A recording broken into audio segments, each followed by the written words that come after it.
राम मंडळी, कशात सगळ्यांना गुड मॉर्निंग आणि हॅप्पी संडे. तर आज आहे रविवार. आज रविवार असल्यामुळे आमच्या कॉलेजला सुट्टी असते, पण 1 वाजता पेपर आहे माझा, त्यामुळे मी सकाळी फ्रेश होण्यासाठी वरती आलो आहे. तर आज रविवार असल्यामुळे रूमची क्लिनिंग वगैरे सगळी झाली. तर वरती बघावं म्हणलं, कसं आहे ना, जरा खूप दिवसांनी ऊन पडलाय, त्यामुळे वरती येणं झालाच. आणि तुम्हाला मी दाखवतो की पूर्ण आमच्या हॉस्टेलवर वरून पूर्ण लातूर दिसतं. तर तुम्ही बघू, मी तुम्हाला दाखवतो कसं दिसतं लातूर. 1 मिनिट. तर इथं बघा तळ आहे. तळ्याचं वारं एकदम थंडगार येतं वरती, आणि रूममध्ये सुद्धा खिडकीतून वारं येतं, आणि वरती एकदम फ्रेश वाटतं आणि माइंड हलकं होतं एकदम. त्यामुळं मी कधी कधी अभ्यासाचा कंटाळा आले की नक्कीच वर येतो. आणि वारंही खूप सुटलं होतं, त्यामुळं मी साऊंड बंद केलोय, कारण आवाज आला नसता. तर बघा तळं पण खूप भारी आहे. तुम्ही बघितलं असाल की नजारा कसला भारी दिसत आहे, आणि खूप दिवसांनी ऊन पडल्यामुळे अजून जरा छान दिसत आहे.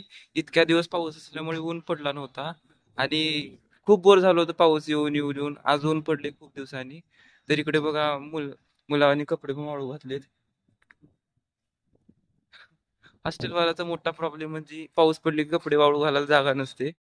आणि हा मित्रांनो, तर मी तुम्हाला कॉलेजमधले ब्लॉग दाखवू शकत नाही, कारण कॉलेजमध्ये मोबाईल अलाउड नसल्यामुळे ब्लॉग दाखवू शकत नाही, आणि छोटी छोटी क्लिप मी टाकेन शक्यतो.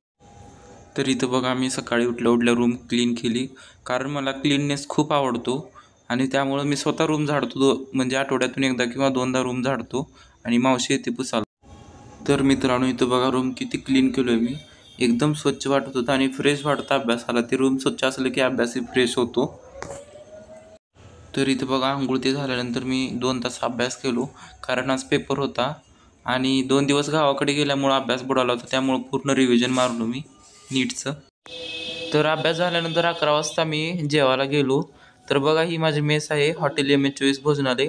अतिशय घरगुती जेवण भेटतं आणि छान भेटतं जेवण, त्यामुळे मी मेस इथंच लावली. आणि हा माझा पुढचा मित्र आहे, टॉपर आहे वर्गातला. जेवण झाल्यानंतर मी पेपरला गेलो, आणि पेपरहून आलो 3 वाजता. आणि मी दररोज 3 वाजता दूध पितो, तर मी दूध प्यायला गेलो. आणि हे बघा, हे आमच्या हॉस्टेल मालकाचंच हे आहे भोजनालय. आणि इथं मी दूध घेतलो. गर्दी खूप असते, ते दूध चहा ते सगळं भेटतं. हे बघा, दूध आणून दिलं मला. त्यानंतर पेपर आल्यावर मार्क ती बघितली किती पडले, तर कमीच पडली ह्या बारीस. आणि रात्री मी मेस बंद असल्यामुळं टेस्टी चोईसला गेलो होतो वडापाव खायला. अतिशय एकदम टेस्टी भेटते ते सगळं. गुड इव्हनिंग मंडळी. तर तुम्ही बघितलाच असाल की मी कॉलेजला गेलो, पेपर दिलो, जेवण झालं. तर आता मी रूमवर आलेलो आहे, संध्याकाळी जेवण करून आलो आता मी. तर उद्या मी तुम्हाला मोठं व्लॉग टाकणार आहे, कारण मी उद्या डेकोरेशन सामान आणायला चाललोय गणपती गौरीचं गोलाईमध्ये. तर तुम्ही ते व्लॉग नक्की बघा. आणि आज मी छोटाच व्लॉग केलोय, कारण पेपर होता आणि मला तेवढं जमत पण नाही, त्यामुळे मी छोटं व्लॉग केलोय, आणि उद्या मी मोठं व्लॉग करणार आहे. तर तुम्ही नक्की बघा. तर मंडळी, आहे माझा रूममेट, याचं नाव ओम आहे. हा खूप कॉमेडी करतो. आणि ओम, काय बोलायचं तुला? नमस्कार, जेवलो का? तर बघा, खूप म्हणजे खूप कॉमेडी करतो, आमची एंटरटेनमेंट खूप होते. तर इथे एक रूममेट आहे, हा गावातलाच आहे माझ्या, म्हणजे आमच्या पप्पाचा मित्राचा मुलगा आहे. तर तो बाहेर गेलाय, तर मी आल्यावर दाखवतो तुम्हाला. तर उद्या नक्की व्लॉग बघा, मी उद्या व्लॉग टाकणार आहे. धन्यवाद. बाय, गुड नाईट सर्वांना.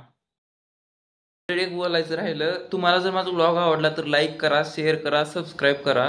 मी खूपदा म्हणतोय, कारण माझं नवीन चॅनल आहे त्यामुळं. तर नक्की लाईक करा, शेअर करा, सबस्क्राईब करा. बाय.